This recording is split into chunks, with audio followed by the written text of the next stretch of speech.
She pressed the folded test against her palm and counted the empty chairs between her and her husband. Nia Sterling is 32, black, poised, an interior restoration consultant who rebuilds broken houses for a living.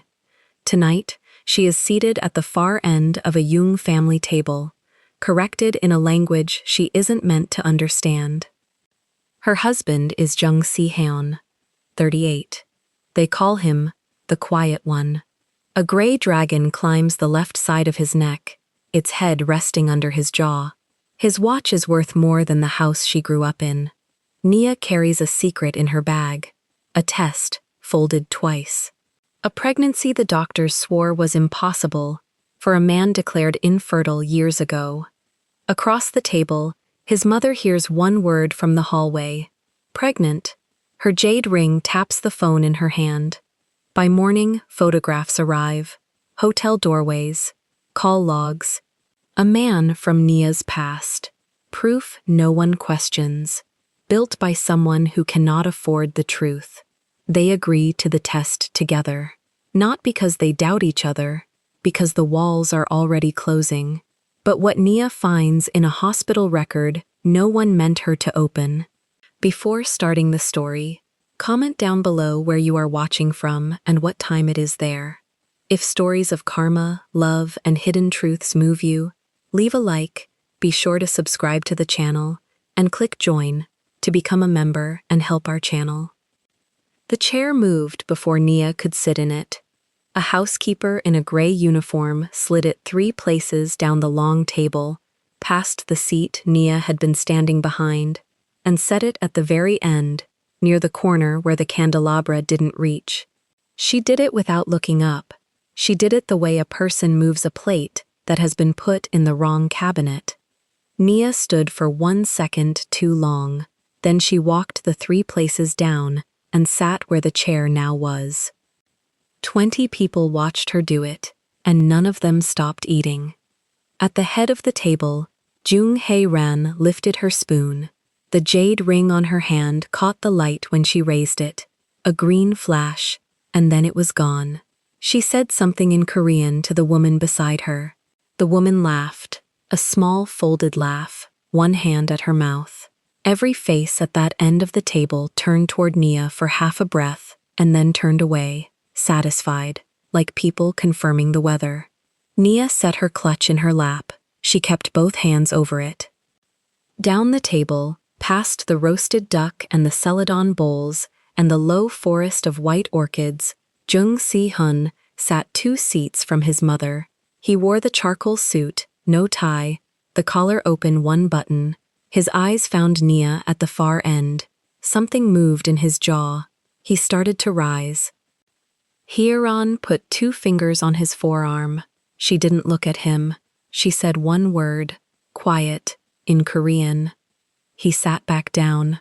Nia saw it. She held her face still and reached for her water glass, because a woman reaching for water is a woman who has somewhere to put her hands. The dinner had been called a welcome. That was the word on the card, printed in gold, delivered to their apartment by a driver in gloves.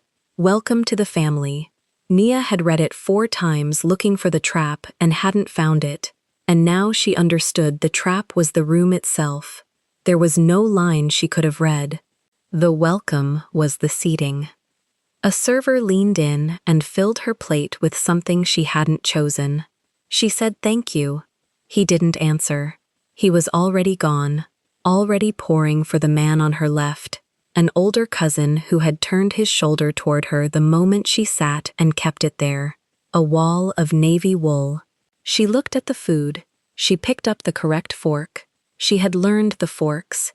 She had spent 2 weeks learning the forks and the bows, and the order you greeted people in, oldest first, and how to hold the soju bottle with 2 hands.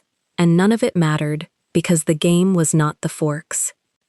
The game was that she was the only black woman in a room built to remember exactly 1 kind of face for 4 generations, and everyone had agreed, silently, before she arrived, that the polite thing was to behave as if her chair had always been in the corner. Her hand went to the clutch again. Through the thin leather, she could feel the shape inside.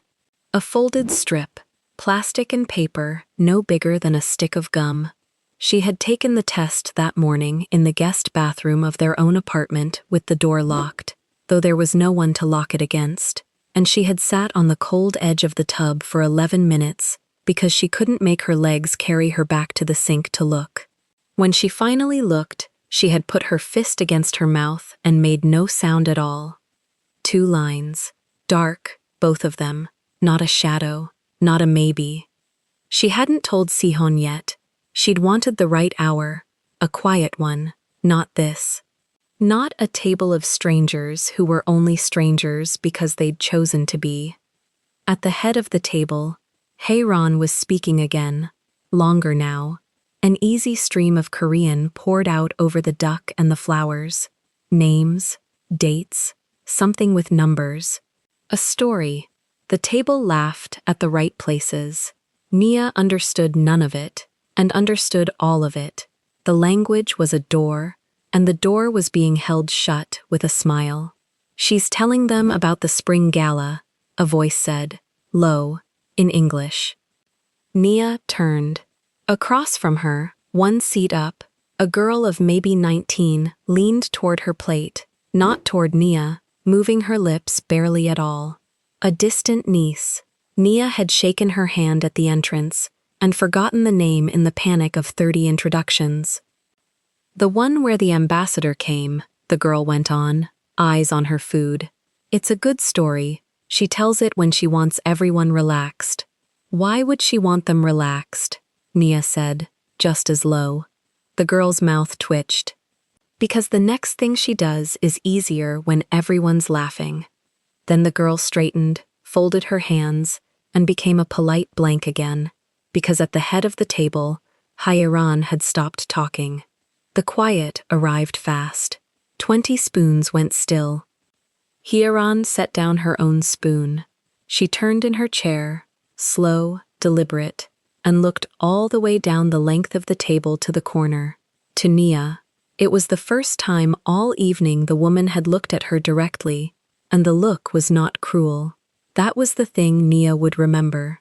It wasn't a glare, it was the flat, appraising calm of someone reading a price tag and finding the number wrong. You are comfortable? Heir said. In English now, clear, for the whole room. The seat, it is far, but it is warm there, by the wall. I chose it for you. It's fine, Nia said. Thank you. In our family, the young sit at the ends, Heir said. It is respect. The center is for those who have given many years. She lifted her water and drank, a small swallow. You have given us, how long? The room waited. Sihon and I have been married 8 months, Nia said. 8 months. Heir repeated it, the way a teacher repeats a wrong answer so the class can hear it fully. Yes, 8 months. She set the glass down. 8 months is a guest, not yet a daughter. A guest sits where there is room. Mother, Sihon's voice, even, cut down the middle of the table like a blade laid flat. Heir did not turn to him. She kept her eyes on Nia, and she smiled, and the smile was the worst thing in the room, because it was gentle. I am welcoming her, she said. Am I not? I said her name at the door. I sat her by the warm wall. She spread her hands, the jade ring turning up. This is welcome. A few people laughed, softly, because they had been told 20 minutes ago, through a story about an ambassador, that laughing was safe. Nia felt her face go hot, and forced it to stay flat. She had spent her whole life learning to keep her face flat, in rooms that expected her to break, boardrooms, and bank offices, and one dinner in Connecticut 9 years ago that she still couldn't think about. She knew this drill. You do not give them the crack. The crack is the whole reason for the show. Under the table, she pressed both thumbs into the clutch, into the small folded shape, and she thought, you don't know what I'm carrying. You sat me in the corner, and you don't know I brought the whole future into your house in a bag the size of a book. The thought steadied her. It was the only warm thing in the room, and it was hers. "The duck is very good," Nia said. "Thank you for having me." Something flickered across Hieron's face. Not anger. Nia would learn to read the woman later, in worse rooms, but even now she caught it. A small recalculation, the face of a person who had expected the plate to slide and instead felt it hold. Hieron picked her spoon back up. "Eat," she said to the table, in Korean, and the sound of 20 people resuming was like a tide coming back over rocks. Sihyun was looking at Nia, only at Nia. She met his eyes and gave him the smallest shake of her head. "Not now, not here, don't." And he understood it the way he understood most of what she didn't say, and he stayed in his seat.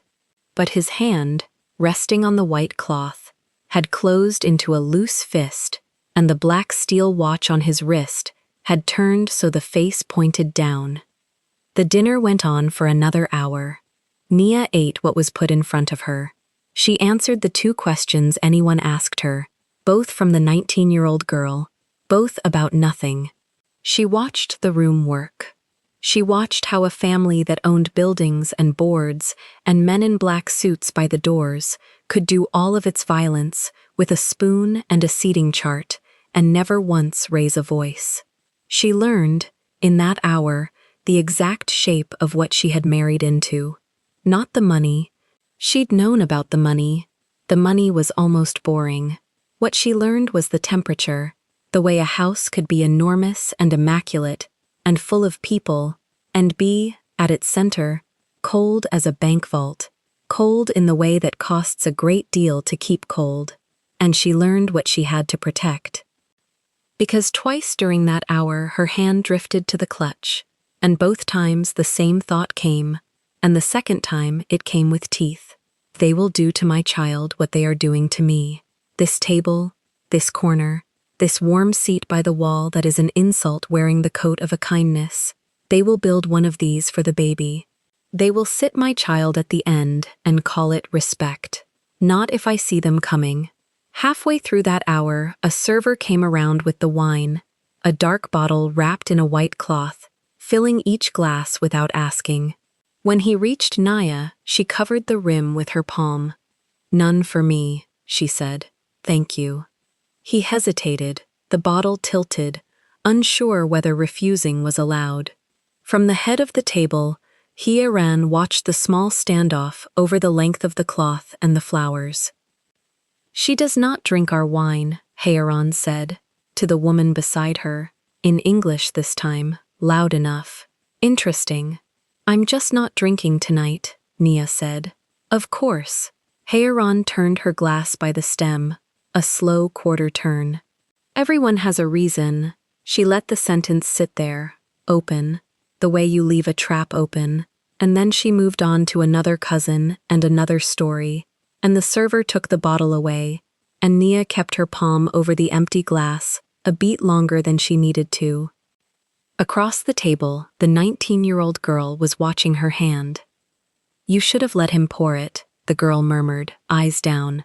"And just not drunk it. Now she's counting." "Counting what?" Nia said. The girl lifted one shoulder, the smallest shrug, and said nothing, and Nia understood that the girl knew more than she was going to say at a table with this many ears, and that the knowing was itself a kind of warning, passed hand to hand under the cloth.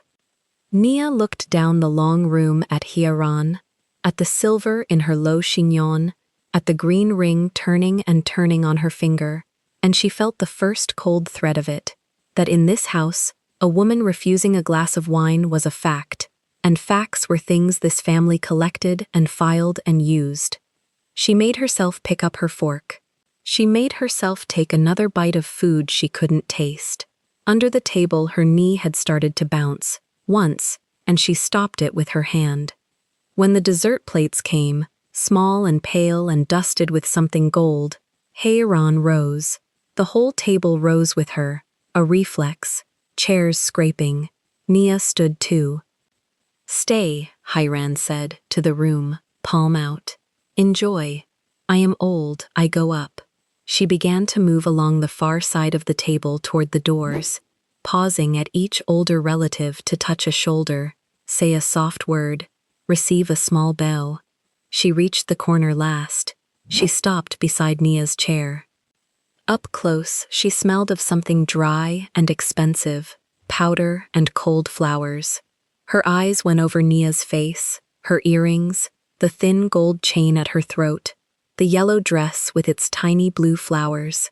All of it, in one unhurried pass, the way a customs officer reads a passport photo against the face in front of them. "You did well tonight," Heir said, very quiet, in English, for Nia alone. "You did not cry. Some do." A pause. "You are stronger than you look." "Thank you," Nia said. It was not a compliment. Heiran's mouth curved. "It only means this will take longer." She patted the back of Nia's chair once, twice, the way you pat the flank of a horse you have decided to sell, and then she was gone through the tall doors, her low heels making no sound at all on the stone. Nia stood very still.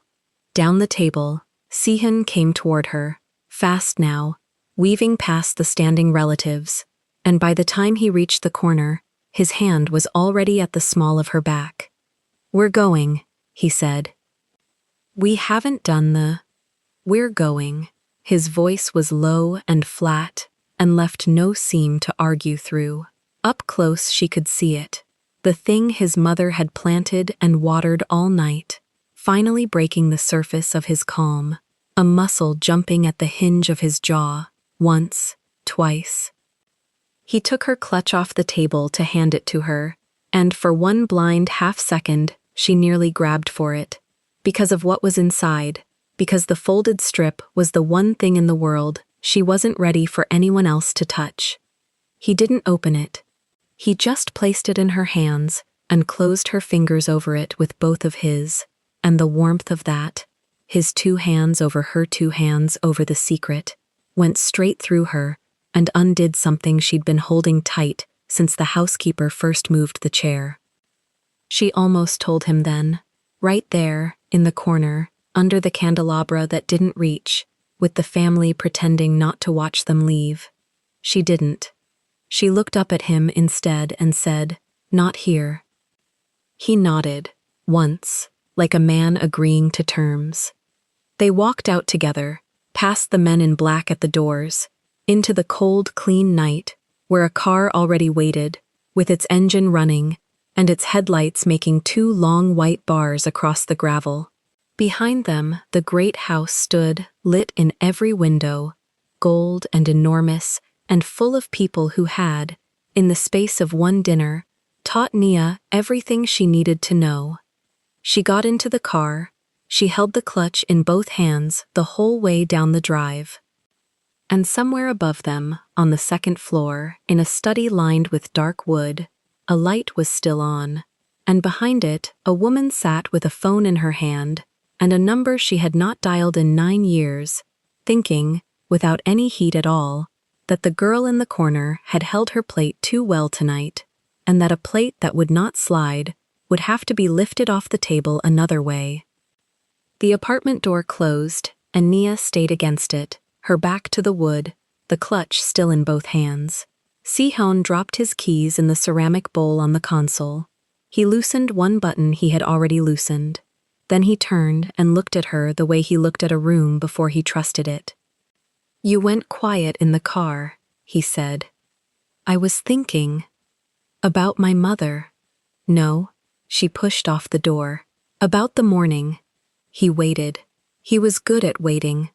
It was the thing the men who feared him feared most. Nia walked past him into the study he kept off the main hall, the one room in the apartment that was his, and not the decorator's. A wide desk, a lamp with a green shade, a window that looked down 11 floors to the street. She had chosen this room on purpose. She wanted walls close around them when she said it. "Sit," she said. "You sit." "Sihyun." He sat. That, more than anything, told her he had felt the weight in her voice. He lowered himself into the chair behind the desk, and set both forearms on the wood and gave her the whole of his attention, which was a large thing to be given. She opened the clutch. Her fingers found the folded strip by memory now. She had touched it so many times across the evening that the fold had gone soft. She set it on the green blotter between them and slid it 2 inches toward him with one finger, the way you push a card across a table when you are not sure you want the other person to see your hand. He looked at it. He did not pick it up. What is this? Open it. He unfolded the paper with the same 2 fingers she had used, and the 2 dark lines came into the lamplight, and Nia watched a man who negotiated with killers stop breathing. For a long moment he said nothing at all. His thumb moved once across the plastic window as if the lines might smear, as if they were ink and not truth. His jaw worked. The tattoo at the left of his neck rose when he swallowed. When, he said. His voice had gone somewhere small. This morning, before the dinner. You carried this? All night. At that table. I carried it all night. He set the strip down flat, very carefully, as though it had a heartbeat he could crush. Then he stood, and he came around the desk, and Nia did not know what he would do until his hands closed over her upper arms, and he pulled her in and held her hard against his chest, one hand coming up to the back of her head, into the loose curls at her neck. She felt his breath break once. He did not make the sound, but it broke. Say it, she whispered. I want to hear you say it. You're pregnant. Yes, you're pregnant. He said it the second time to himself, testing whether it would hold. His arms tightened. For 8 months, she had watched this man carry his whole family across his shoulders, and never once set the weight down. And now the weight was setting itself down, and he was shaking with it. Then he went still. She felt it happen against her body. The softening stopped. The held-together strength came back into his frame like a door swinging shut. He drew back to arm's length and looked at her, and something had changed behind his eyes. Not joy leaving, joy fighting. Nia. He wet his lips. There's a thing I never told you.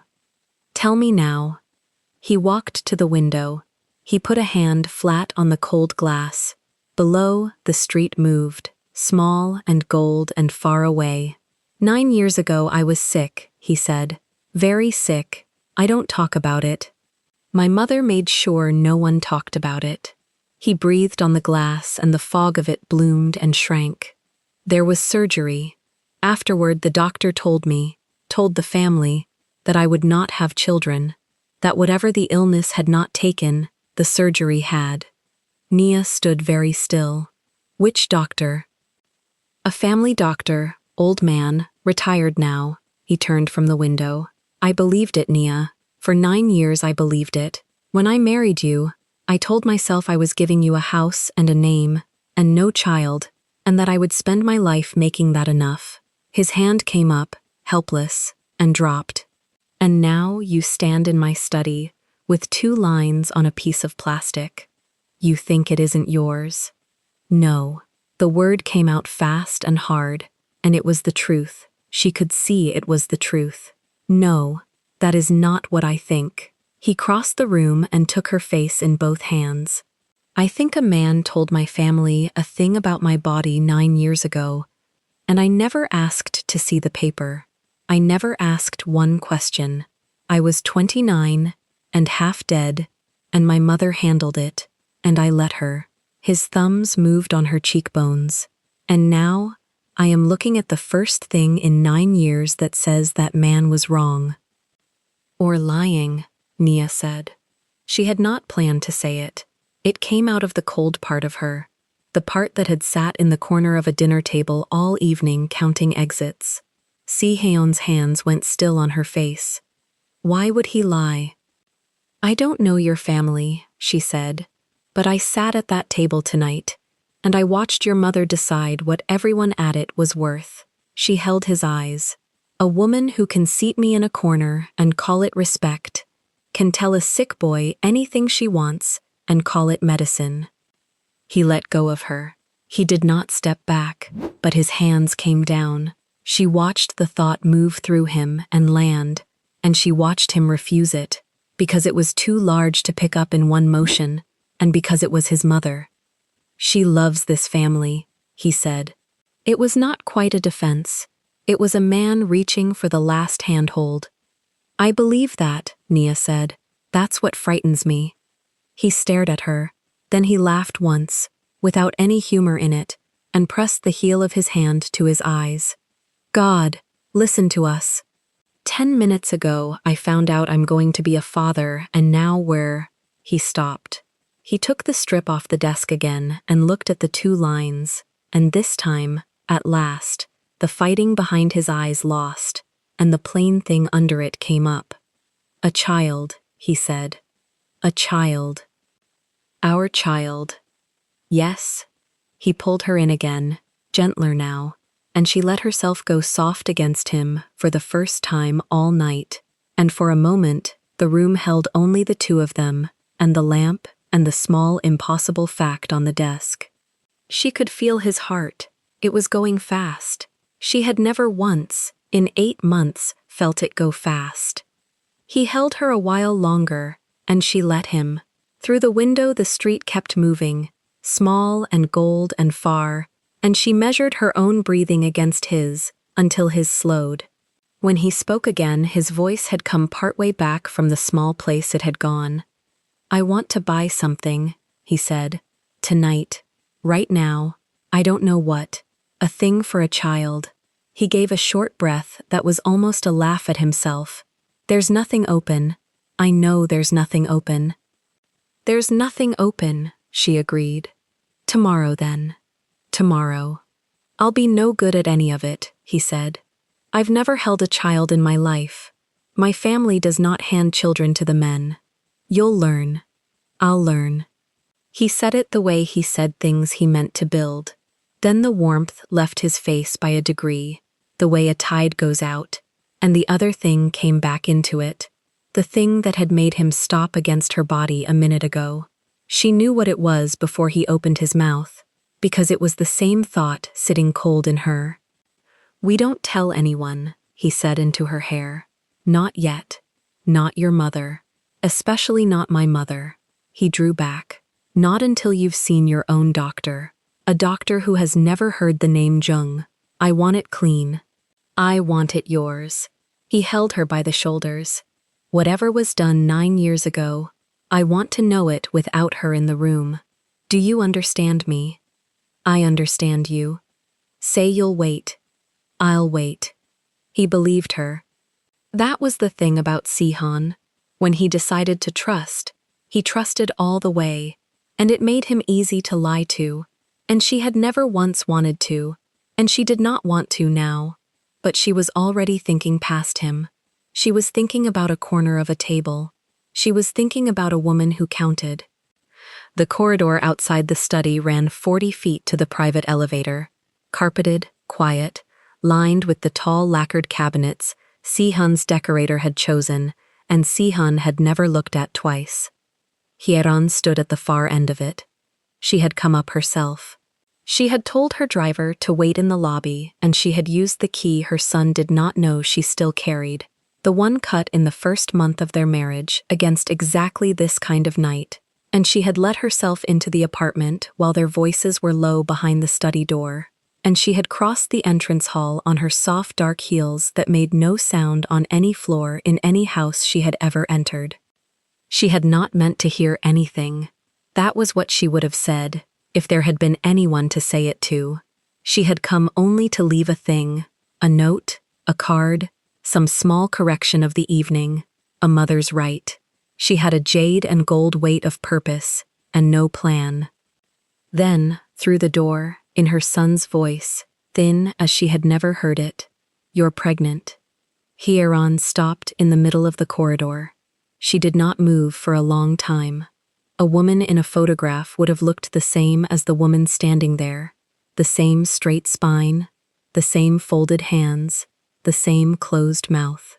Only the eyes moved. They went to the middle distance and stayed there, and behind them, something turned over, slow and complete, like a heavy stone rolling off the mouth of a well she had sealed 9 years ago and had believed sealed for good.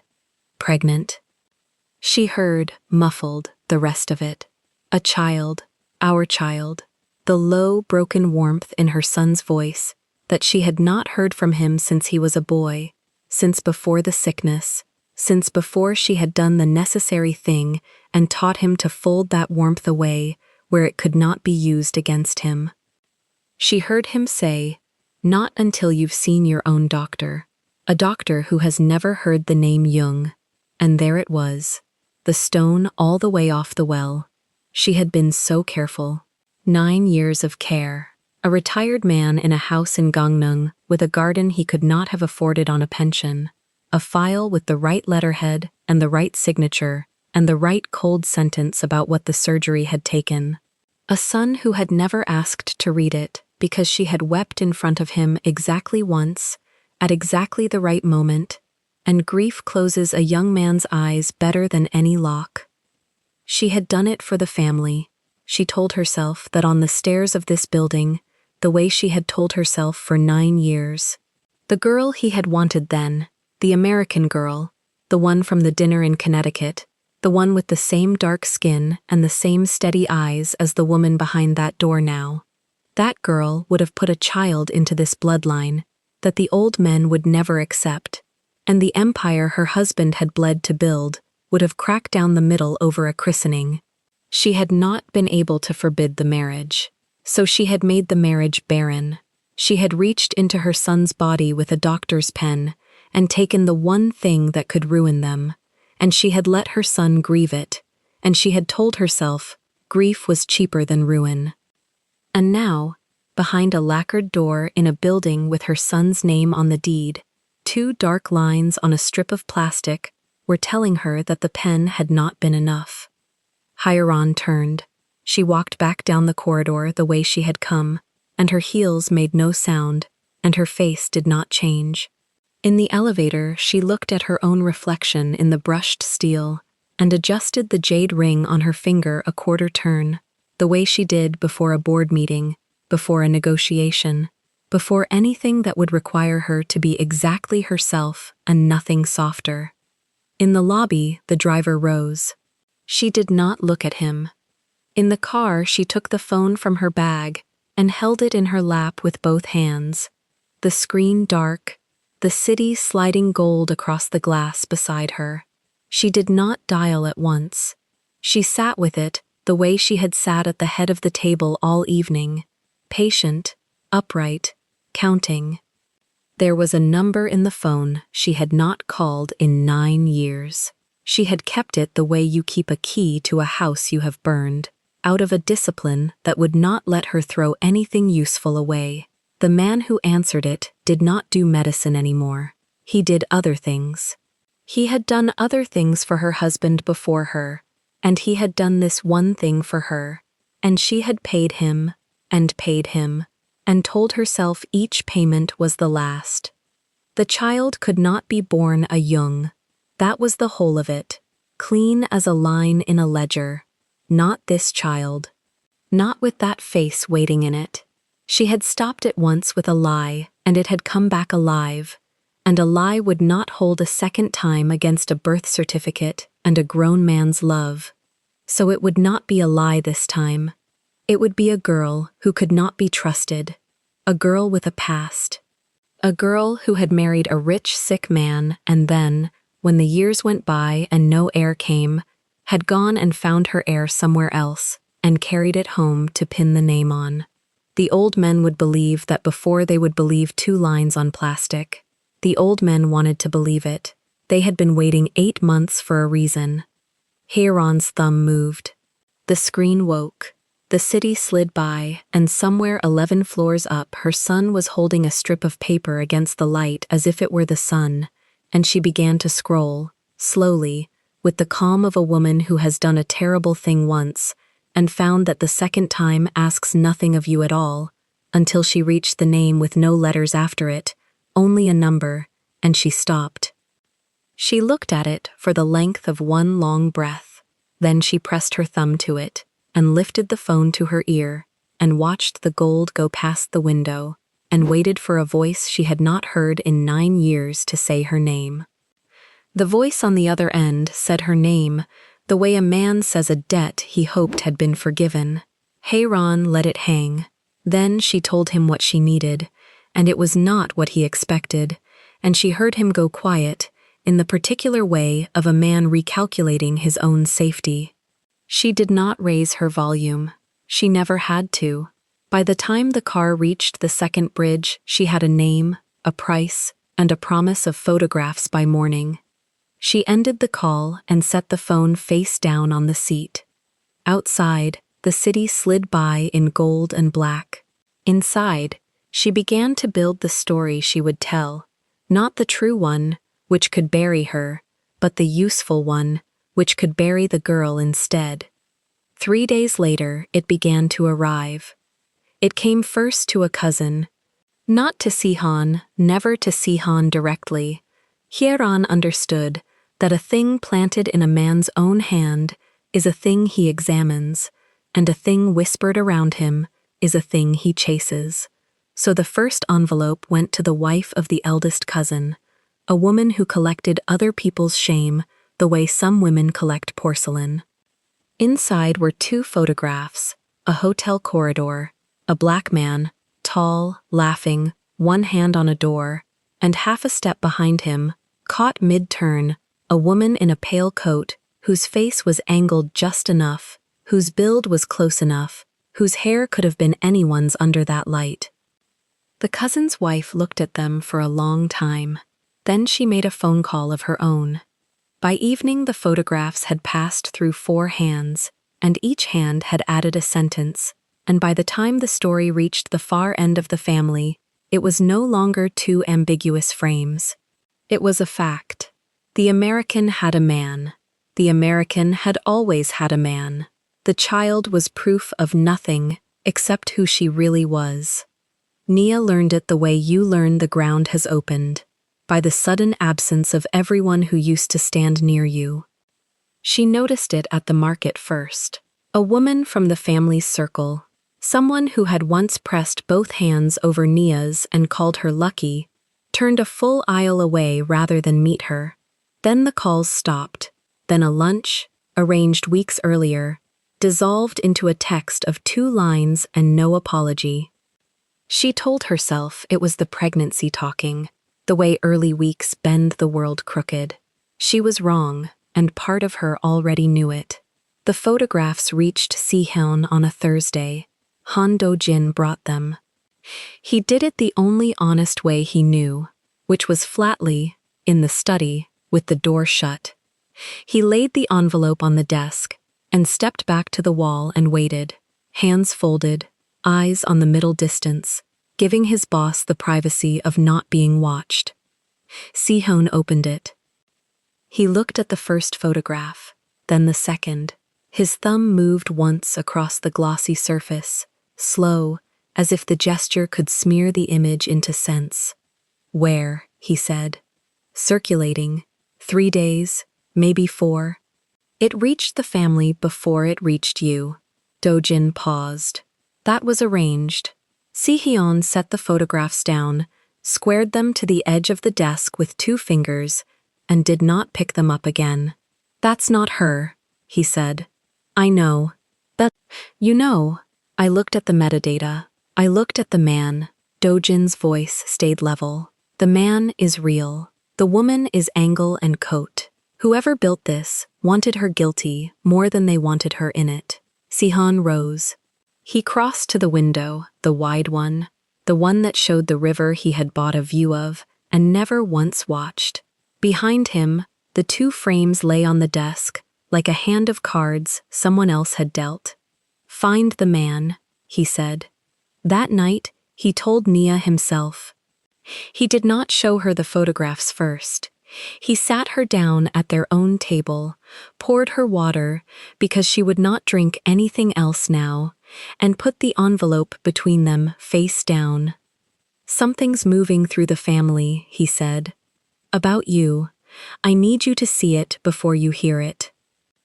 She turned the first photograph over.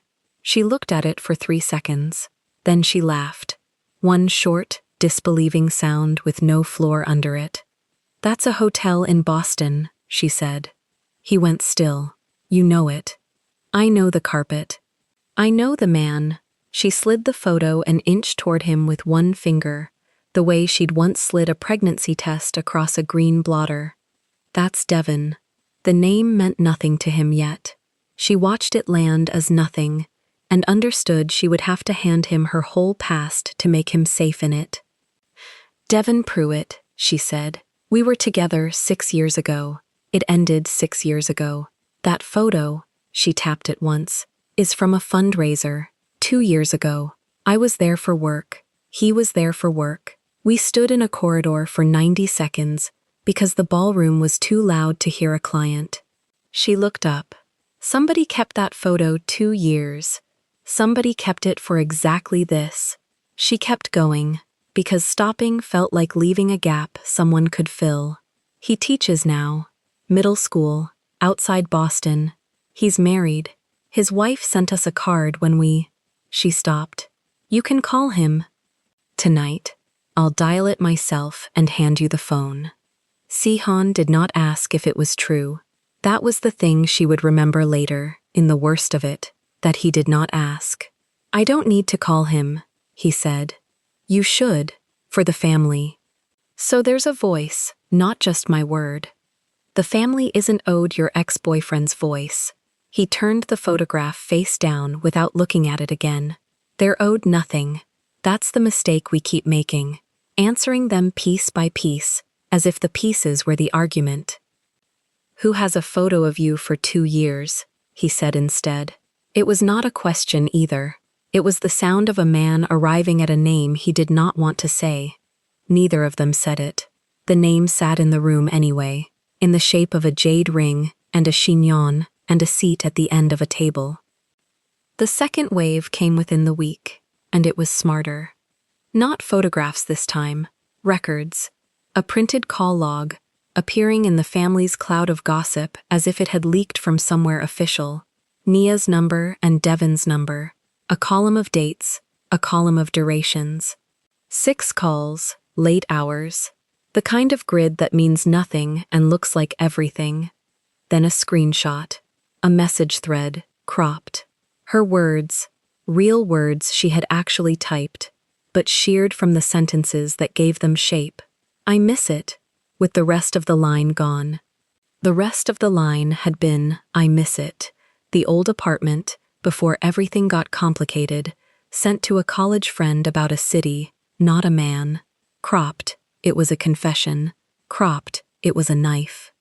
Nia sat with the printouts spread across the table and felt the specific vertigo of being framed with true materials. Every piece was hers. Every piece was real. That was what made it unanswerable. You cannot prove a thing false when the pieces are your own. "This is worse than a lie," she said. "A lie you can break. This." She pressed her palm flat over the cropped screenshot. "They didn't invent. They edited." Sihan stood behind her chair. He put one hand on her shoulder, and she felt the weight of it, and she felt it shaking very slightly, and she understood that his stillness had a cost. "Then we don't argue the pieces," he said. "How do you fight it then?" "We don't fight it in their language." He came around and crouched by her chair, so their eyes were level, the way he had learned to do, since she stopped being able to stand for long. "They want a story about who the child belongs to, so we answer the only question that ends the story." She knew what he meant. She had known since the first photograph, in the cold place under the fear where she did the math. "A test," she said. "A test." He held her gaze. "Not for me. I know whose it is. For them. So there is nothing left to edit." And here was the strange thing, the thing that surprised them both, that the siege did not split them. It fused them. Every family they had ever known was built to crack under this. Husband turning on wife, doubt seeping through the cracks the photographs had opened. That was the design. Heir had built it to make Sihon look at Nia the way the family looked at her. Instead, he had stopped looking at the photographs at all. They decided it together, at their own table, at nearly 2 a.m, over a glass of water and a spread of forged proof. They would agree to the DNA test. They would agree loudly, in front of everyone, before anyone could demand it, because a thing you offer is a thing that costs your accuser her power, and a thing you're forced into is a thing that costs you yours. If we ask for it first, Nia said slowly, working it as she spoke, then it's not an accusation we're surviving, it's a challenge we're making. Yes, they wanted us cornered. She turned the cropped screenshot face down so she wouldn't have to see her own edited words. So we walk out of the corner before they finish building it. Sihon almost smiled. It was the first time in a week his face had tried, but the offer had to be made where it would be heard, and heard meant the family, and the family meant her. They chose the memorial gathering. There was one coming, a quarterly thing, the anniversary of the late patriarch, Heir's husband, when the whole family assembled at the estate to bow and burn incense and eat in the long room where Nia had once been seated at the far end from the light. It was the one room where an offer could not be swept into a corridor and lost. Everyone would be there. Everyone would hear. Nia understood the risk. To offer the test in that room was to hand Heir a stage as well. She'll be ready for us, Nia said the night before. She's ready for a woman who denies it, Sihon answered. She built all of this for a woman who cries and swears she's innocent and begs to be believed. He looked at her across the dark bedroom. You're not going to do any of that. No, Nia said. I'm going to offer her the one thing she can't refuse without looking like she's afraid of the answer. And if she turns it around, Nia said, if she stands up in that room and says a woman who offers a test is a woman preparing an alibi, then she's arguing against proof, Sihon said. Let her. The more she resists the one clean answer, the more the room wonders why. He was quiet a moment. She's spent 9 years being the one who wanted the truth. She can't stop now without becoming something else in front of them. Nia turned that over. It was the first crack she had seen in the wall, not a way through it, but a hairline, a place where the old woman's own performance had become a cage. She built a role, Nia said slowly, and now the role tells her what she has to allow. Yes, that's the only leverage we have. For now, he said, it's enough. She slept badly. She lay with one hand over the small of her own belly, where nothing showed yet, and thought about the seat at the end of the table, and the word respect, and the way a woman could hand a sick boy a lie and call it medicine. She thought about a child not yet the size of a plum being discussed, weighed, and found provisional by people who had never met him. The fear moved through her, and she let it, and underneath the fear, she found the other thing, the older thing, the thing that had kept her face smooth through an entire dinner of small knives. She was not going to lose him in a corner. The morning of the memorial, they dressed without speaking much. She wore the pale yellow again, the dress with the small blue flowers, her own armor, the thing she had worn the first night this family tried to make her small. Sihon watched her choose it and said nothing, because he understood. The estate filled by noon, cars along the drive, men in black at the doors, the smell of incense and steamed things, and the low murmur of a family that had already decided what it believed. Nia walked in with her chin level and felt every conversation adjust around her passage, the small silences opening and closing like fish mouths. Heir received them at the top of the room. She wore jade, the deep green of it, the high collar, the ring. She looked at Nia, and her face did the thing it always did, the flick down and up, the appraisal, the verdict rendered before a word. But something new sat behind her eyes today, certainty, the stillness of a woman who has already won and is waiting only for the other player to notice the board. "You came," Heir said. In English, so it would carry. That was brave. "We wouldn't miss it," Nia said. The old woman's mouth moved. Not a smile, the memory of one. "There has been talk," she said, gentle as a blade laid flat. "I hoped, for your sake, you had the grace to spare us a scene." "There won't be a scene," Nia said.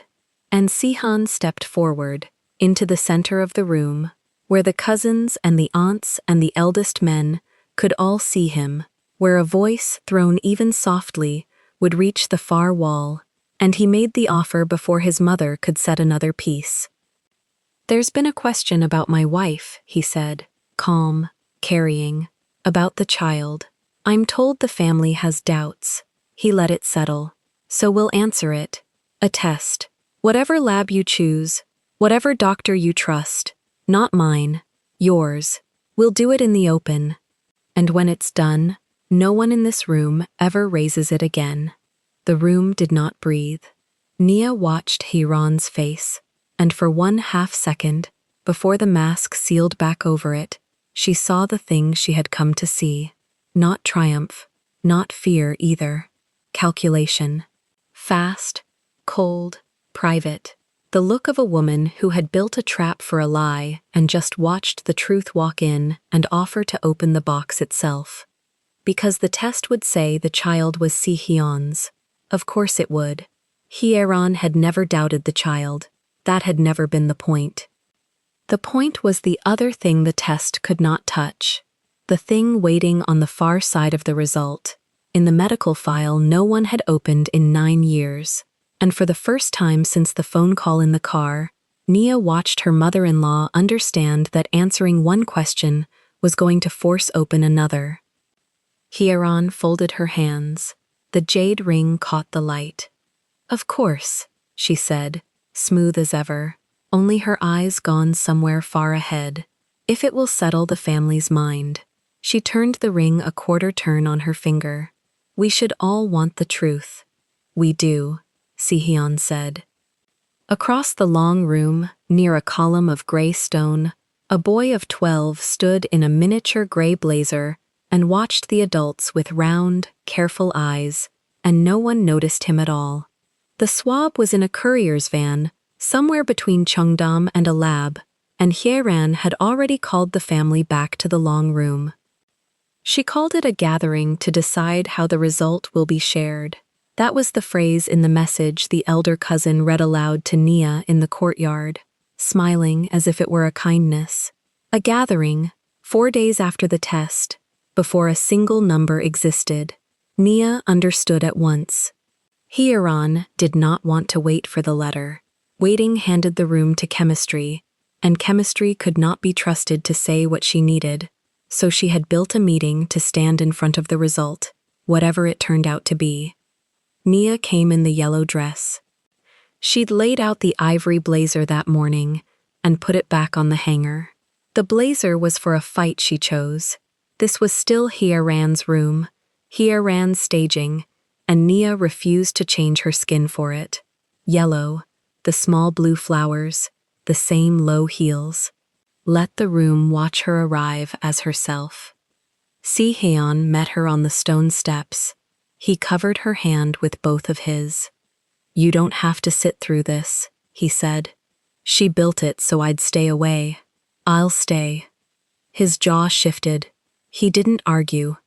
He'd stopped, somewhere in the last 2 weeks, telling her which rooms were safe.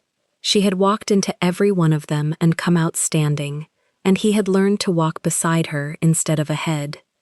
In the car on the way over, she had counted the days again. 4 since the swab, 11 before the paper. She counted them the way she'd once counted the 11 minutes on the rim of the bathtub. Not because counting helped, but because stopping felt worse. Somewhere along the drive she'd made herself stop.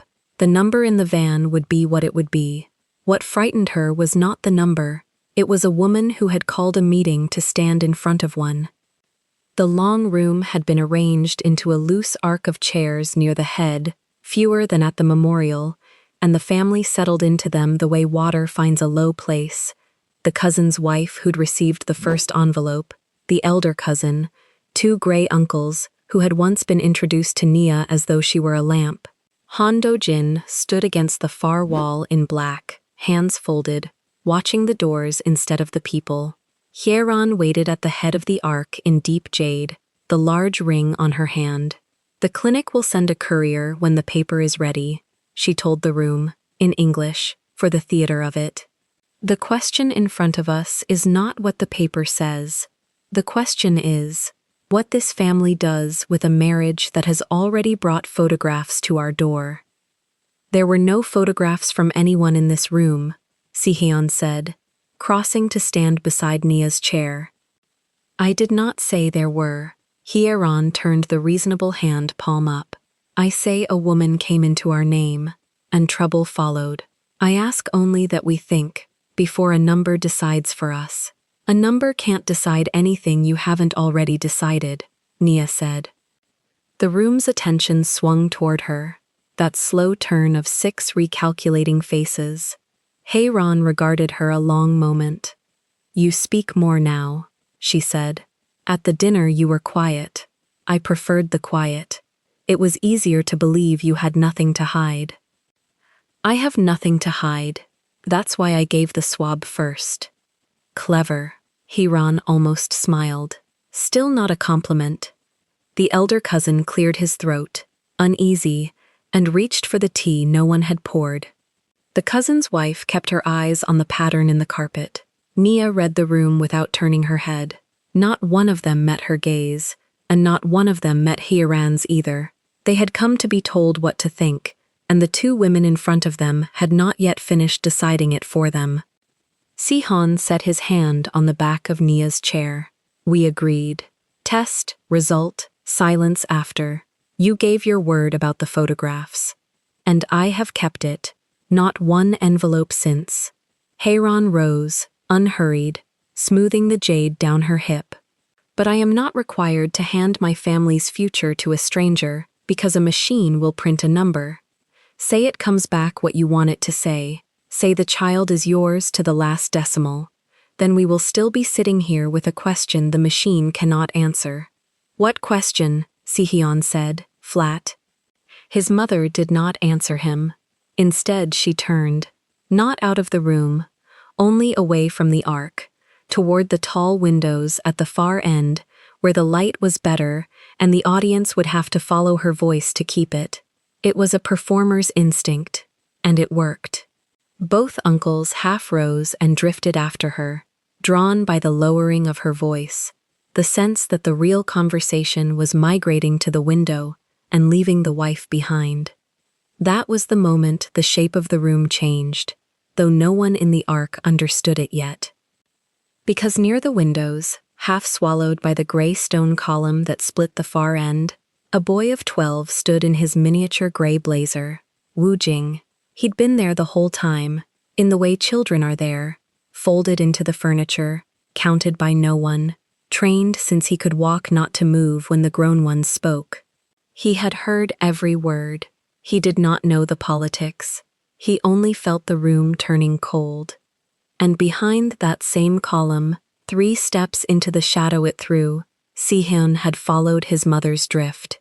He'd moved to keep his body between her voice and his wife, and the column had come between him and the arc without his choosing it. His mother's back was to the stone now. She could not see her son. She could not see the boy at the window. She believed the audience had thinned to people who already agreed with her. "Enough softness," she said to the uncles, low, the English dropping into the register she used behind closed doors. "You are all frightened of a number. Think past it. Even if the child is his, even if every drop of it runs young, look at what it will be. Look at its mother." Her voice did not rise. It hardened. "A black child will never be the heir of this house. Never. Not while I breathe. I did not hold this family together for 4 generations. To give the name to a boy the elders will not bow to. The words fell in the room like something dropped on stone. Wu Jin looked up at the tall man beside him, not because he understood, because he felt the man go rigid, and children read a body before they read a sentence. Si-hon stepped out from behind the column into the light. He didn't shout. Nia, watching from the ark, saw only that he had moved into view and that his mother's face, catching sight of him, did a thing she had never seen it do. It lost its arrangement. For half a second, young Heiran was not couture and jade and control. She was a woman who had said something to the wrong room. Si-Heon. The mask reassembled fast. You were to stay with. How long has he been there? Si-Heon said. She followed his glance to the column. She saw the boy. Wu Jin stared back with round, careful eyes, and whatever she had prepared died in her throat. Go to your mother, Si-Han told the boy, gently. Wu Jin went, quick, silent, blazer and knee socks, out through the side door. Then Si-Han turned back, and his voice came very quiet, which was worse than loud. Say it to me, not to the uncles, to me. I said nothing that this family has not. You said even if the child is mine. He took a step toward her. Even if. So the test doesn't matter to you. You'll say it comes back mine, and it changes nothing, because the thing you object to was never a hotel corridor, and never a man. Another step. It was her face. It was the child's face. You'd throw out my marriage the same whether she was faithful or not, because faithfulness was never the point. Nia had risen from her chair without deciding to. The ark had gone silent. The cousin's wife had both hands over her mouth. One of the uncles had sat back down and was studying his own knees as though he had never seen them. The other stood halfway between his chair and the window, caught, belonging to neither side now that the side had been said out loud. If the blood is mine, Si-Heon said, why does the color matter? Heiran did not answer. He waited. He let the quiet do the thing quiet does in a room full of people who have all heard the same sentence. The elder cousin looked at the floor. The uncle by the window found his chair again. No one came to her defense, and Naya understood that this, more than any letter, was the moment the family had shifted, not because they had grown kind, but because they had been made to hear the reason plainly, and a reason spoken plainly is harder to nod along with than a photograph passed hand to hand. And in her silence, the first silence Nia had ever watched her lose to, the whole story turned over on its spine. For weeks, Nia had believed she was fighting a suspicion, a mother who feared her son deceived, who could be shown the truth and made to yield. She had helped build the DNA test for exactly that woman, but that woman had never existed. The suspicion had been a costume. Under it was this, a line drawn long before Nia arrived, drawn by a woman who would rather burn her son's marriage down than let a child with Nia's face carry the name. The photographs, the memorial, the reasonable palm-up hand, all of it staged to hide a thing so small it fit in one sentence behind a column. The story was never about betrayal. You always meant to end it, Nia said. Her voice came low and it carried. Whatever the test said. The photographs were only the door you thought I'd walk out through quietly. Heiran's chin lifted. This is grief and theater. I will not be interrogated in my own house by your daughter-in-law. Nia stepped out of the ark. You keep stopping before the word. 8 months and you still can't say it. She held the older woman's eyes. But something you just said won't leave me alone. Even if the child is his. You said it like his own child being his would surprise you less than it should. Like you already knew a thing the rest of us don't. The room had gone so quiet, the incense could be heard hissing in its dish. Heiran's face was stone, and stone gives nothing back. But her hand had risen to the jade ring and turned it, a quarter turn, the pre-meeting gesture, the tell she did not know she carried. Sihon saw it. Nia watched him see it. "Mother," he said, and now his voice was not quiet at all. "9 years ago, a doctor told this family I would never have a child. I believed it for 9 years. I never asked to read the report, because you handled everything." No, he came close to her. "When I was told I couldn't father a child, did a doctor decide that? Or did you?" Her hand left the ring. "You are unwell tonight," she said. "You will regret this in front of them. Answer it." She said nothing. "You cried," he said, softer, and the softness was the worst of it. "Once, in front of me, when they told us. I have carried that for 9 years. My mother, who never weeps, weeping for me. I let it close the subject. I never opened the report because a man does not go behind his mother's tears looking for a second opinion." He drew a breath. "Tell me the tears were real." For one instant, something moved in her face.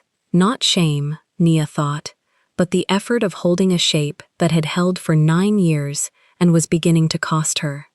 Then it was gone, and the jade was back over it. "I did what a mother does," Heir said. "That's not an answer. It is the only one you will get from me tonight." Sihun turned from her. "Dojin." He didn't raise his voice for it. Across the room, the big man came off the wall. "The doctor who saw me after the surgery, Baek Sung-min, retired now. There was a report filed. I never read a page of it. I want the original, not a copy the family kept, and I want to know who paid for the house in Gangneung." Something crossed Heron's face at the word Gangneung. Quick, involuntary, gone. But Nia caught it, and Sihon caught it, and it was the first crack in 9 years of stone. "You have no right to my records," Heir said. "They're mine. My body, my child, the one you just told a room full of my family, will never be good enough for a name I haven't even given it yet." He crossed the arc back to Nia and covered her hand again with both of his. "We're leaving, and I am going to read every page of what was done to me 9 years ago." Dojin was already moving, phone to his ear, the name Baek Sung-min going out into the machinery Sihon commanded and his mother had once used against him. Nia watched the big man's flat eyes and understood that whatever had been buried 9 years ago would not stay buried past the week. The family had a way of finding things. Tonight, for the first time, it would be turned on the woman at the head of the table instead of the woman at its foot. He looked back once from the threshold. "You should have let the letter come and end it, Mother. You couldn't wait 4 days. Now I want to know why a number frightens you more than a lie." He led Nia toward the doors. The family sat frozen in its arc, the empty tray still waiting for a letter that had not arrived, the incense still burning down. And behind them, Jung Hae-ran stood alone at the tall windows in her deep jade, her hand back on the ring, turning it and turning it, because for the first time in 9 years, there was a question in the room she could not fold back into shape. At the door, Nia stopped and looked back. Across the room, through the side door left ajar, she caught the boy for 1 second, Wu Jing, at his own mother's hip now, watching the grown people the way he always did, learning tonight a lesson no one had meant to teach him. She held his eyes a moment, then she let them go. "You told me it would take longer," she said to Heir. "You were right, just not the way you meant." Then she stepped into the light with her husband, one hand resting, without either of them planning it, low against her own body, where the reason for all of it was still too small to show. Somewhere on a road between Cheongdam and this house, a sealed tube rode in a courier's van toward a machine that would print a number in a few days' time. Hyeran had spent the evening trying to stand in front of that number. She had forgotten there was an older paper, 9 years buried, that no one had ever asked her to explain. Now her son was going to ask. The courier came on the 8th day, 3 earlier than the paper had promised. Nia was at the kitchen counter when the buzzer went. one hand flat on the marble, the other holding a glass of water she had not yet drunk. Si-Hoon crossed to the intercom before she could set the glass down. He signed for the envelope himself. He did not let the doorman bring it up. He carried it to the counter and put it between them. Neither of them touched it. "It says Cheongdam on the corner," he said. The clinic the family had chosen. The seal was intact. "Open it. You don't have to be here. I gave the swab first." She turned the glass a quarter turn on the marble. A small circle of water left where it had stood. "I'll read it first, too." He slid a knife under the flap. One sheet, folded in 3. A logo, a case number, a line of Korean, then the same line in English, so no one at the table could pretend not to understand.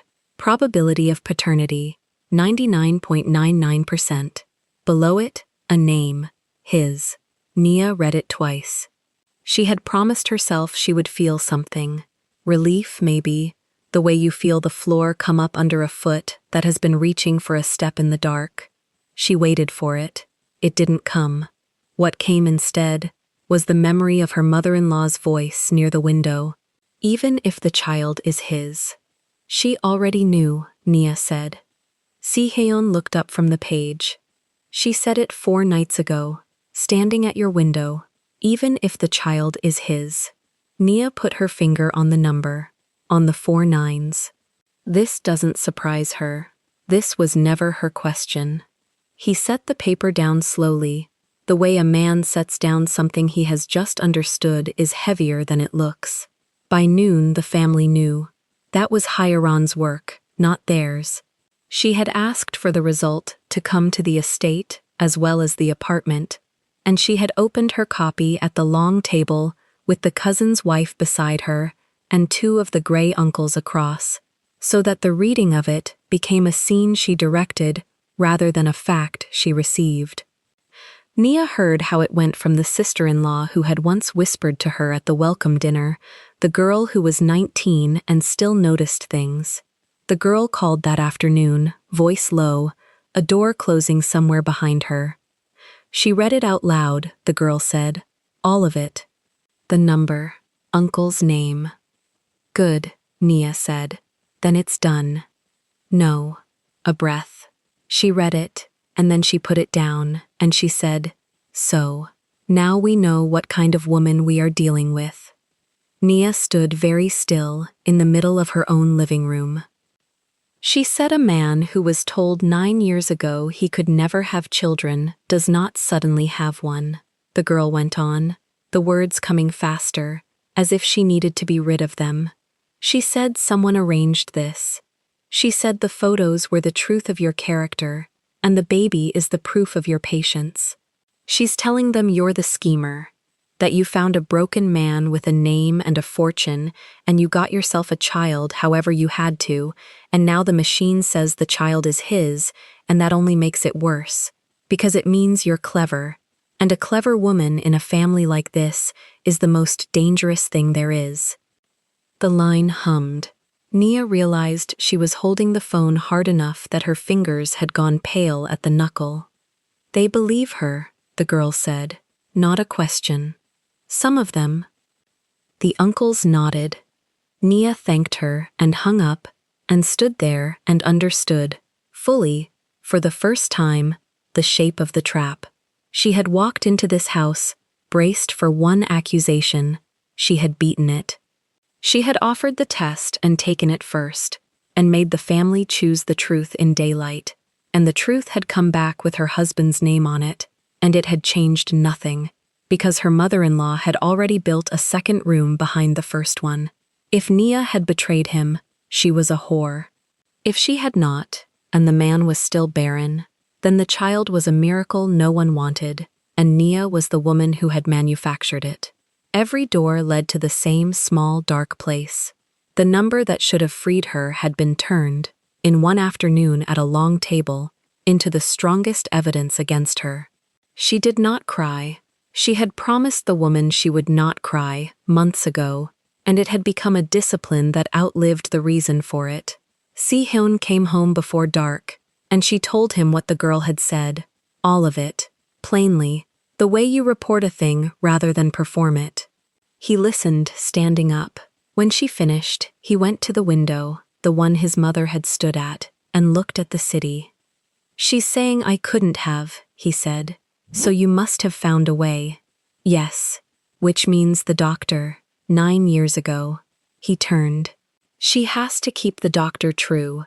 If the doctor was right, and I was barren, then the child is a fraud, and you are the fraud. If the doctor was wrong, he stopped.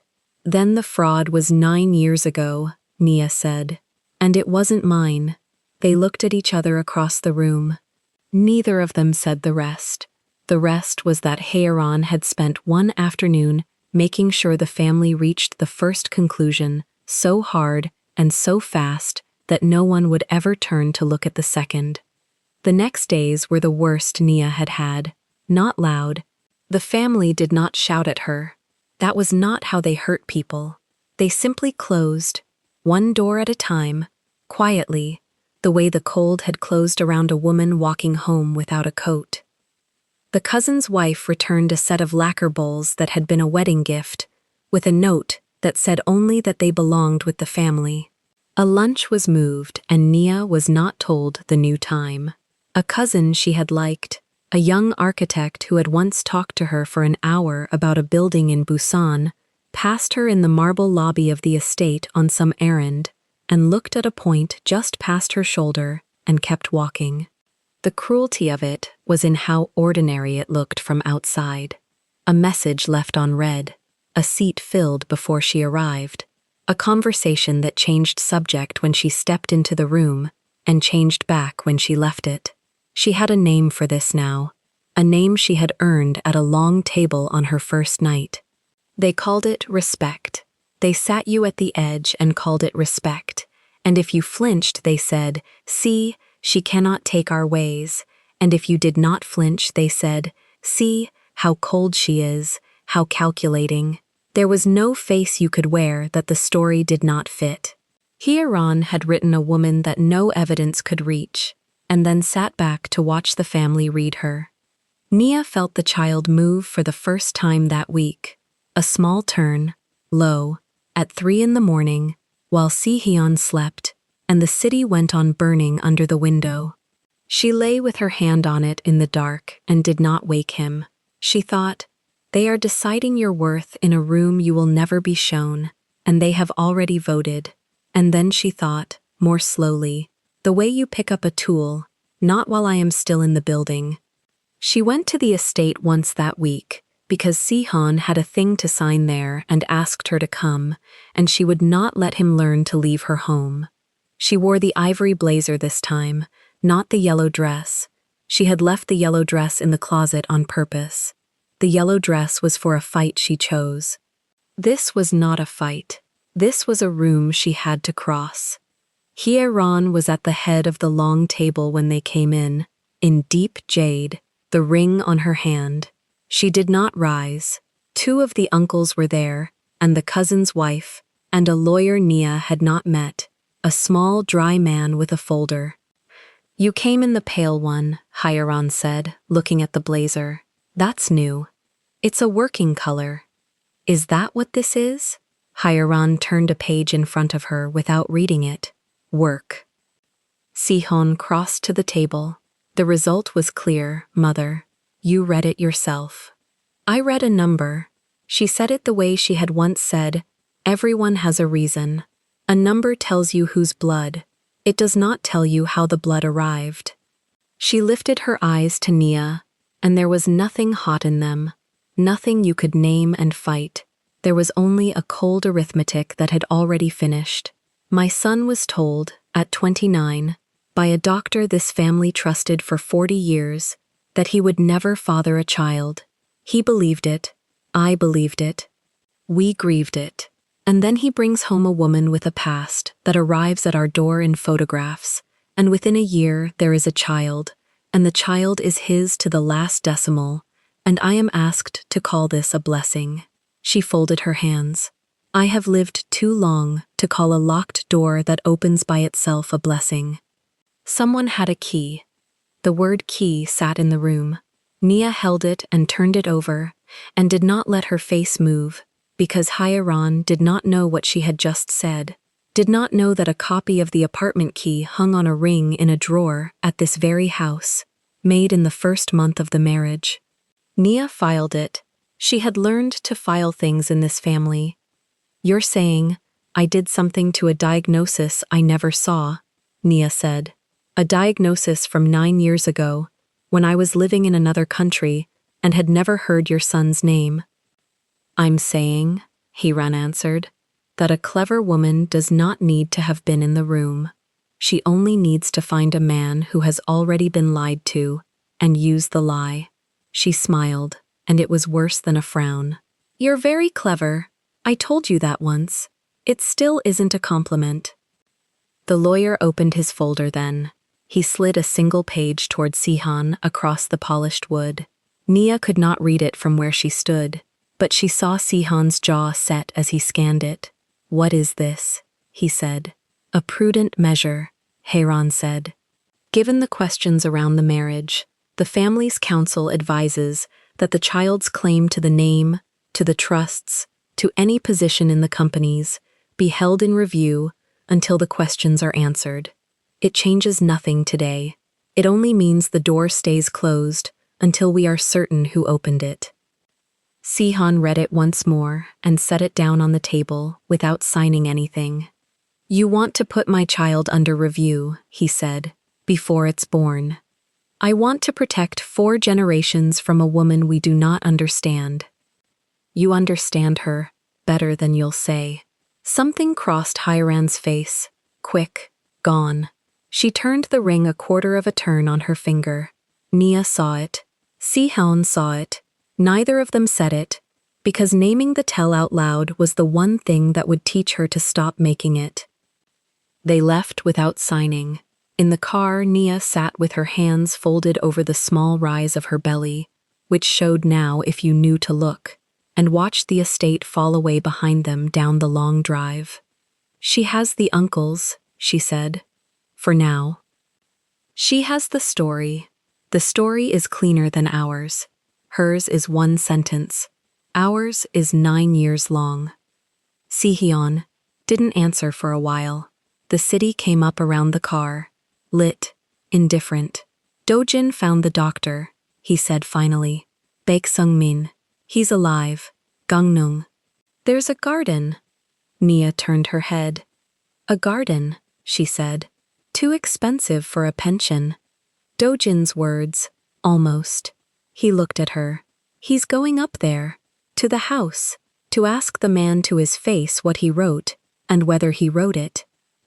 For one moment, something opened in Nia's chest that was almost the relief she had waited for at the counter with the water glass. Then she closed it, because she had learned this week what hope cost when a family this old wanted you gone. "If he denies it," she said, "she'll say he's senile, or bought. She'll have an answer." "She'll have an answer for the doctor," Sihanan said. "She won't have an answer for the paper." "What paper?" He didn't explain. He was looking at the road now with the particular stillness he had, the one that Dojin called planning. "Every hospital keeps the record," he said, half to himself. "The real one, not the copy my mother carried home. The admission, the codes, the signatures, the dates. She controlled what I was told. She did not write the chart with her own hand." He said the next part very quietly. "Somebody did, and somebody's name is on it, and a date." Nia understood then that the week had not been the bottom, exactly. The week had been the pressure that would push them toward the one place Heiran had never wanted anyone to look. She sat with that. She was pregnant, doubted by half a family and shut out by the other half, her wedding gifts coming back in their boxes, her name under review before her child had a name at all. And still, in the moving car, she found the thing she always found, a decision, however small. "I want to see it," she said. "The record. Not you, not Dojin, me, Nia. They think I'm the schemer. Fine, then let the schemer read the chart." I'll know if a code is wrong. I'll know if a signature was scanned instead of signed. I read files for a living before I ever met you. She turned in the seat to face him. She built a room behind a room. I'm going to walk into the one she thinks no one can reach. Si-han looked at her for a long moment. Then he reached over, in the dark of the moving car, and covered both her hands where they lay on her belly, the way he had covered her hands over the clutch on the first night, the way he kept doing when there were no words that would help. Cheongdam won't give it to you, he said. The clinic that ran the DNA is hers now, and the hospital from 9 years ago, the administrator there, is a man named Song Ki-tak. Dojin says he wears a fake gold watch and sweats. Dojin says he's the kind of man who takes envelopes. Then he's the kind of man who leaves a trail, Nia said. The car turned onto their street. Above, on the 11th floor, their windows were dark. They had left in daylight. Nia looked up at them and thought about the copy of a key hanging in a drawer at a house 40 minutes behind her, and about a garden in Gangneung that cost too much, and about a sweating man with a false watch who kept the true chart in a building she had every right, as the wife of the patient, to walk into and demand. The doorman opened the car door. Cold came in. She did not feel it. Tomorrow, she said, getting out, one hand under the weight of the child. I go tomorrow. Behind her, 40 minutes away, her mother-in-law sat at the long table with a page no one had signed, turning a ring on her finger, certain she had built the trap deep enough. She had spent one afternoon making the family believe the newest lie. She had forgotten she was standing on the oldest one. Nia signed the request form at the records window before the clerk finished sliding it across the counter. She wrote her name in full. She wrote the patient's name in full. She checked the box that said spouse and set her ID beside the pen so the woman would not have to ask. The full admission file, Nia said. Every page, 9 years back. The clerk looked at the date, then at Nia's face, then over her shoulder toward a door with frosted glass. Nia had seen that look in offices before she ever met a man named Jung. It was the look of someone deciding how much trouble a request was worth. That's archived, the clerk said. Then unarchive it, I'll wait. She waited 2 hours. She read a poster about hand washing 4 times. When the file came, it came thick, a bound photocopy with a rubber band that had gone soft with age. Nia did not open it in the lobby. She carried it to a bench near the elevators, sat, and set her hand flat on the cover, the way she had once set her hand on a folded strip of paper across a dinner table. Then she read it the way she used to read files for a living, before any of them decided what kind of woman she was. The first 40 pages were ordinary: intake, vitals, the surgery itself, a description she made herself read slowly, even though the words pressed on her chest. He had been 29. He had nearly died. That part was true. She kept going. Page 51 was where the paper stopped agreeing with itself. The admission codes ran in one system, a string of digits with a hospital prefix, consistent down every page. But the infertility report used a different prefix, a different font. The letterhead sat a ½ centimeter lower than every other sheet, and the signature at the bottom was not written. It was scanned, the same gray pixel edge she had seen on 100 forged approvals, a name lifted from somewhere else and dropped onto a page that needed a doctor's weight behind it. She checked the date in the corner. She checked it again. The report was dated 11 days after his discharge. Nia sat very still on the bench. A man with a wet mop worked his way down the corridor and around her feet, and she did not lift them. 11 days after he went home, a document appeared in his file, telling him he would never have a child, signed by a hand that had never touched the page. She took a photograph of page 51, then page 52, then the discharge summary with its honest date. She photographed the whole seam of it, the exact place where the true file ended and the built one began. For 9 years he had carried this. She thought of the night in his study, the strip of paper sliding across green felt, the way he had stiffened, and told her a doctor had closed a door on him at 29. He had believed the door.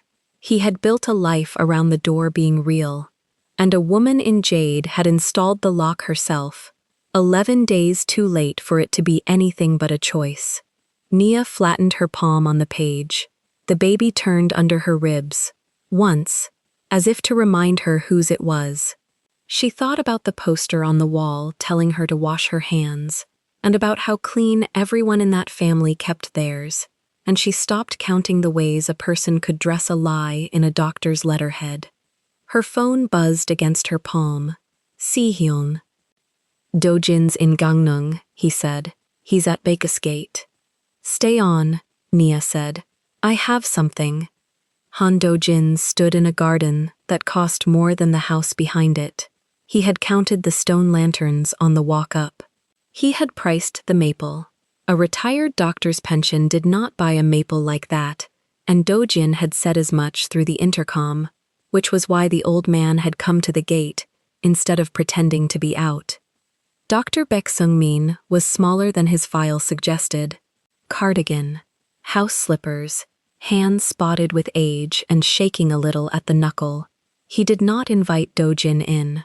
I don't practice anymore, Baek said. I'm not sick. Dojin held up his phone, the photo of page 51 filling the screen. I need you to look at a signature. The old man's eyes found it. Something moved behind them and then went carefully still. Is that your name? Dojin asked. That is my name. Is that your signature? The garden was quiet enough to hear the maple. Baek's jaw worked. He was 71 and he had spent 9 years in a house he could not afford, tending a tree he could not afford, and Dojin watched the arithmetic of that finally come due on the man's face. No, Baek said. I never wrote that report. I never made that diagnosis. His voice cracked on the last word, and he did not try to fix it. The surgery was hard, but that boy was never infertile. There was no medical reason to tell him he was. Dojin lifted the phone an inch. Then who told him? A woman came to me. Baek's hands folded into each other. She paid for a garden. She asked for a paper. I said no, and then she stopped asking, and the paper existed anyway, with my name on it, and I was too old and too paid to say so. He looked up, and the shame in his face was the realest thing in the garden. Tell him I'm sorry. Tell the boy his mother did it, and I let her. Say it once more, Dojin said. His name. Who paid you? The old man's hands stopped shaking. Something in confessing it steadied him, the way setting down a weight steadies the arms. Jung-hye Ran, he said. She paid me. She wrote the paper in my name. I signed nothing, and I let it stand, because I was a coward with a nice garden. He stepped back from the gate. I'll say it to a court. I'll say it to his face. I'm too old to be afraid of her anymore. Dojin was already recording. He had been recording since the gate. By the time Nia reached the apartment, Si-hyun was standing at the window with his phone to his ear and Dojin's voice in it. He did not turn when she came in. He listened to a 71-year-old man say his mother's name without saying his mother's name, and Nia watched the muscle in his jaw go from tight to gone, slack, the way a face looks when the last wall behind it comes down. He set the phone on the table between them. He put both hands flat on the wood. For a long moment, he was a man who had just been told, at 38, that a thing he had grieved for 9 years had never been true. I mourned it, he said, quiet. I decided a long time ago I'd never hold a child. I made peace with it. She took 9 years from me and called it medicine.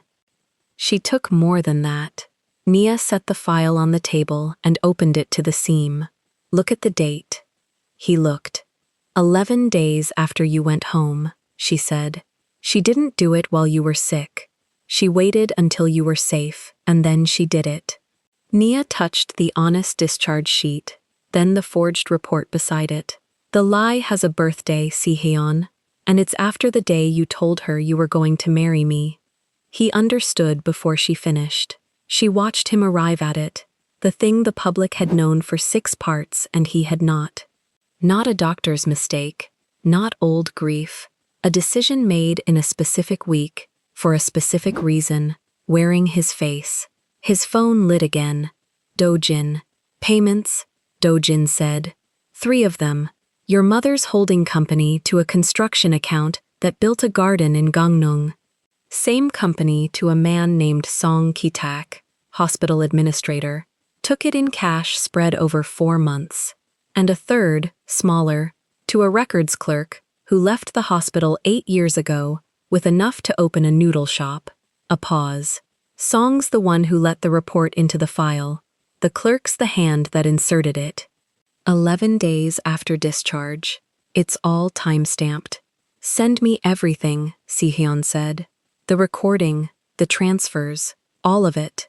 He hung up. He looked at Nia across the file, across the seam, across 9 years. Call the family, he said. All of them. The council. Tomorrow. The great hall filled the way it had filled twice before, and Nia walked into it a third time in a dress the color of dusty blue, a cardigan over the round of her belly that no one could pretend not to see now. She had left the yellow dress in the closet. She had left the ivory blazer beside it. She had chosen the dress a mother wears, not the armor a defendant wears, and she chose it on purpose so that every person in that room would have to look at the child before they looked at her. Si-hyun came in behind her in black suit, black shirt, no relief in it anywhere.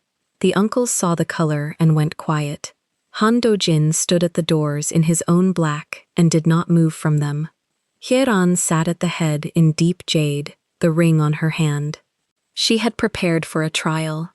Nia could see it in the set of her shoulders, the lawyer's page, the review, the woman we are dealing with. She had come to prosecute.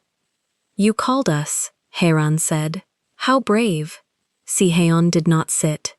He set a folder on the long table and opened it and began, not with anger, but with paper, the way she had taught the whole family to fight. A current test, he said, and slid it down the wood. Taken this week. A clinic your money has never touched. I am not infertile. I have never been infertile. The uncle nearest him picked it up. The report that said I was. A second page down the table. Dated 11 days after I left the hospital. Different codes. A scanned signature. A signature Dr. Baek-sung-min says he never wrote. Si-hyun set his phone on the table and pressed play, and the old man's cracked voice filled a hall built to carry sound. That boy was never infertile. Tell the boy his mother did it, and I let her. The uncles did not look at each other. They looked at Hye-ran. Payments, Si-hyun said, and the last pages went down. Your holding company to the garden, to Song Ki-tak, who put the report in the file, to the clerk whose hand carried it there. He straightened. And the date, mother. 11 days after I told you I was marrying her. Not while I was dying. After, when the only thing you were curing was me having a child with the wrong face. The hall held its breath. The esposa du primo had gone pale.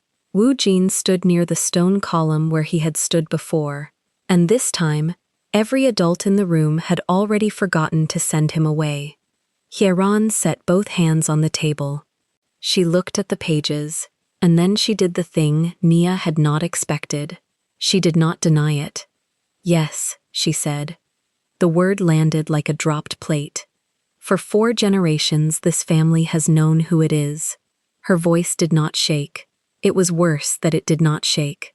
I did what the elders would not have the stomach to do. I protected the name. I would not watch it handed to a child that the men who built it would never have called their own. She lifted her chin toward Nia's belly, and there was no heat in it, only the cold of a woman who still believed she was right. Tradition is not cruelty, it is memory. Someone in this family had to remember. You didn't protect the name, Si-hyun said. You stole 9 years of my life to keep a color out of it. I kept it whole. You told me a doctor closed that door. His voice stayed level, and level was the hardest thing in the room to listen to. I grieved a child I thought I could never have. I let myself believe I was less of a man for it, and you sat across from me at dinners and let me carry it, because the grief was useful. It kept the wrong grandchild from ever arriving.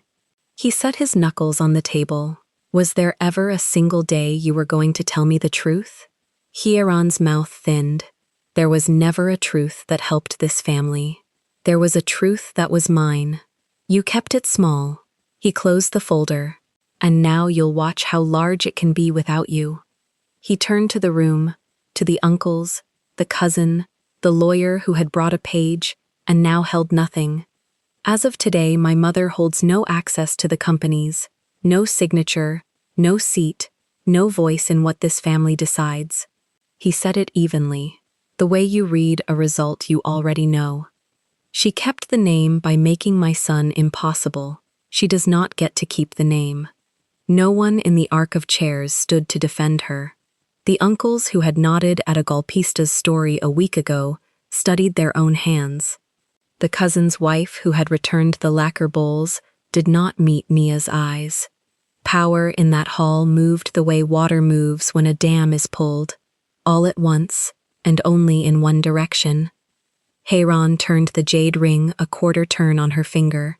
It was the only part of her that moved. And this time her son watched her do it and said nothing, because there was nothing left in the gesture to fear. The child came in the spring, healthy, loud, with her mother's mouth and a head of dark hair the nurses could not stop touching. She was entered into the family register under the name Nyung. Si-hyun signed the page himself, in his own hand, an honest signature on an honest date, and Nia watched him do it and understood that this was the paper that undid the other one. Si-hyun held her before Nia did. He had told her once, in a study on the 11th floor, that his family did not hand children to the men. He held his daughter anyway, badly at first, then not badly, his thumb the size of her whole forearm, and Nia watched a man who had mourned this exact weight for 9 years learn that the grief had been a lie the whole time. They made one decision together in the quiet of the hospital room, and they made it before anyone could make it for them. The name was hers. The blood was theirs. But the future of the girl in the blanket would not be run by the organization, would not be measured against 4 generations, or handed to men who did not hand children to anyone. Nia kept her firm. She kept her own name on her own door. The child would grow up knowing exactly where she came from, and free, for the first time in that family, of the weight of it. Hieron was not erased. That was the part Nia had insisted on, and Si-hyun had not fought her. His mother kept her house, her health, her years. She was told when the baby was born. She was sent, once, a photograph. She was close enough to know she had a granddaughter with the Jung name, close enough to count, the way she had always counted, the guests and the floors and the wine no one drank. But she sat at no head of any table now. The quarterly hall filled without her. The council met without her chair. She had spent 9 years and a forged page and an entire campaign of fabricated photographs to keep one child from inheriting the name. She had lost her own place in it instead. If you want to watch all the stories without any ads and also get access to bonus scenes, extended epilogues, and exclusive spicy chapters, head over to our Patreon. Scan the QR code on the screen. The link is in the description or in the pinned comment. See you there. If this story moved you, stop for a moment and reflect. Have you ever walked into a family that treated your love as a stain and stayed to protect something they wanted to erase? When a record you weren't supposed to read finally told the truth, did you have the courage to hold it up to the people who lied? Tell us your experiences and feelings in the comments. We read them all. And if you believe in stories about dignity, truth, and legacy, leave a like, be sure to subscribe to the channel, and click join to become a part of our community and help the channel.